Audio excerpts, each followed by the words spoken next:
Knight Foundation's relationship with the city of West Palm Beach really has been a great partnership. It's been a really wonderful opportunity for us to be a part of the Knight Foundation and the work that they do. We became involved with the Knight Foundation actually when Lily Weinberg reached out to us and asked if we would be interested in collaborating with them. They saw the City of West Palm Beach and the Downtown Development Authority as a likely group to collaborate with.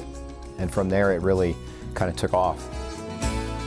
They allowed us to go on the Copenhagen study tour with 880 Cities and Knight Foundation, which was really such an important step for us to take. Raphael called me and said, "So how would you like to go to Copenhagen?" And I'm like, huh? And Lily had talked to him about having a couple of us get to go to Copenhagen to see what's going on there in terms of bikeability, walkability.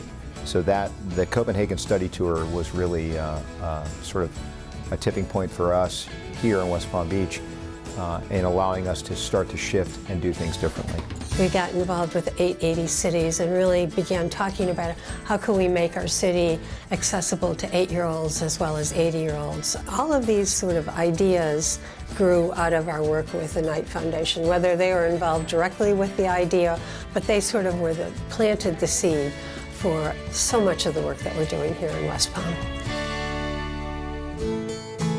What I've always been impressed with from the moment I first had a conversation with Lily Weinberg is how much Knight's staff and their team seems to really care about outcomes and to really connect with the people that they're working with in each community. Alberto Ibarguen, our fearless leader at Knight Foundation, he challenges us to do two things at Knight Foundation in the grant-making process as staff.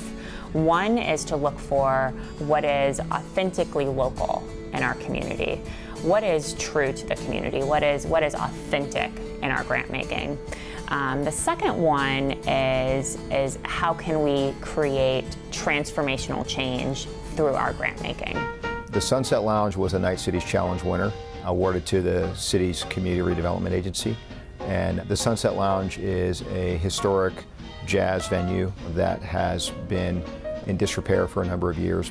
During the period of segregation, there were a collection of performance sites in the South called the Chitlin Circuit. And it was the only place where black performers who were on the road could put on their acts. So here at the Sunset, which was built in 1923, we've seen every significant jazz player that you've ever heard of. People like Count Basie and Duke Ellington, all the way up through James Brown and Ray Charles. It's a much loved and greatly valued community icon.